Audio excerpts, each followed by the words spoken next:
Hello, everybody, and welcome to the August 9th, 2018 edition of the Ephrom Josine Show. I am your host, Ephrom Josine. You know what? Let's talk about a little underlying movement. You see, since Pizzagate, there's been this movement called QAnon. I don't know if you've heard of it. I've heard of it because Dylan from Educating Liberals, which is like my favorite So Bad It's Good Twitter account, it's up there with Matt. I swear to God. It's just like everything he says is so uncommon. I'm giving him a follow right now. That's how much I love hating that man. Um,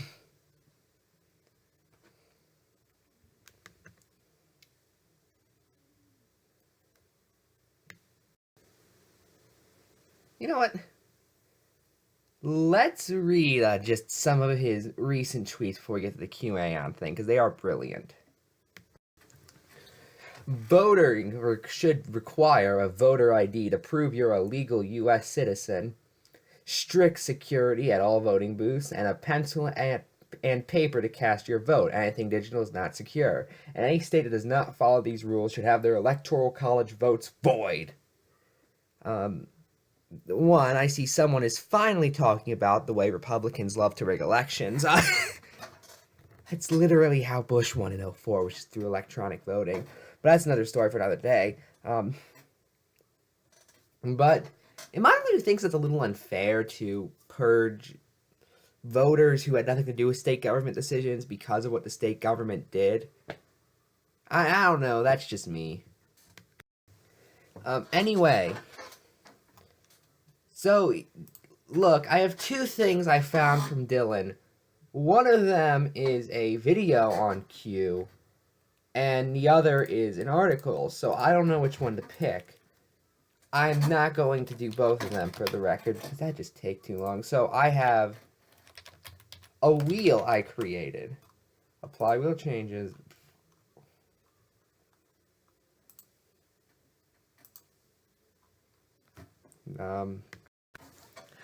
The wheel apparently didn't decide to work.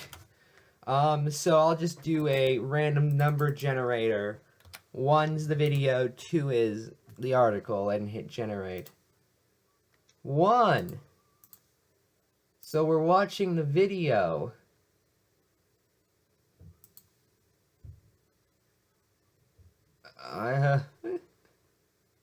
This video is called Q. Killing the Mockingbird.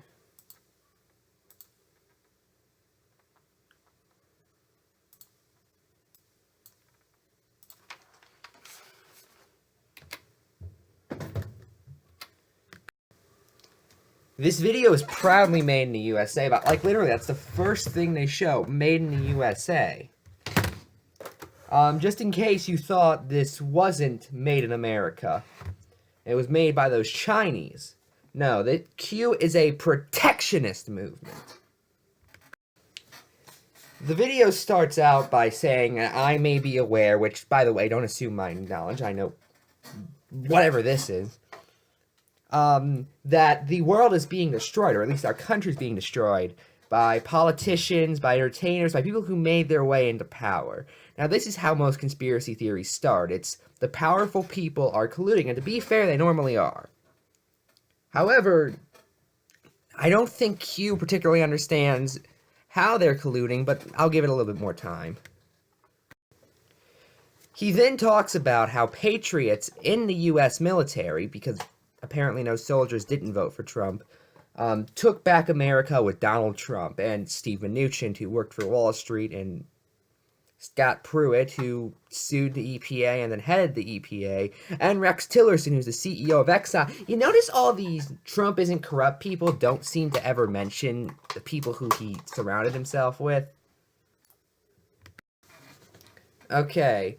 Apparently, this man also says that Donald Trump was going to get rid of the CIA, the FBI, and the Justice Department, or at least gut them. This is very confusing, though, considering how he put Mike Pompeo as Secretary of State once he wanted to replace Tillerson, who was his choice to direct the CIA. And as for the Justice Department, may I remind you that Jeff Sessions is currently in the process of trying to crack down on medical marijuana. And you all know why marijuana is illegal, kids? Because the alcohol industry didn't want competition. as well as the paper companies. So, but he's not crony, no way. But there's one thing that's trying to stop the presidency of Donald Trump. The media. Can I just point out for a second how the media does not have anywhere near the power an elected official has? But we need to scapegoat something when the president starts failing. But according to this Q guy, division and hate among the people are the best way to rob us. Wait, which is why he voted for Republicans. What? But the media and the liberal establishment, they did trade deals. I mean, how dare they lower the price of products, making it easier for the American consumer to have more? They're trying to destroy America by making us wealthier. What? The video then spends about a minute talking about how there were supporters of Donald Trump who were holding up Q signs. Essentially, then they start crying that the mainstream media was too mean to them. I'm not kidding, that's basically what happens. But the mainstream media dared to predict that Donald Trump would go to war with North Korea, which was a very reasonable prediction, actually, if you looked at his circumstances. And the fact that people like John Bolton were on the team. And the entire regime, for the record, is threatening Iran. That's just a fact. They've been doing that for decades. And as for the economic crash, you guys' only sources are unemployment and GDP, which are two of the worst economic measurements possible. The rest of the video is literally just motivational speakers with some vague promise of you'll find things. I'm done. I'm Ephrom, and good night.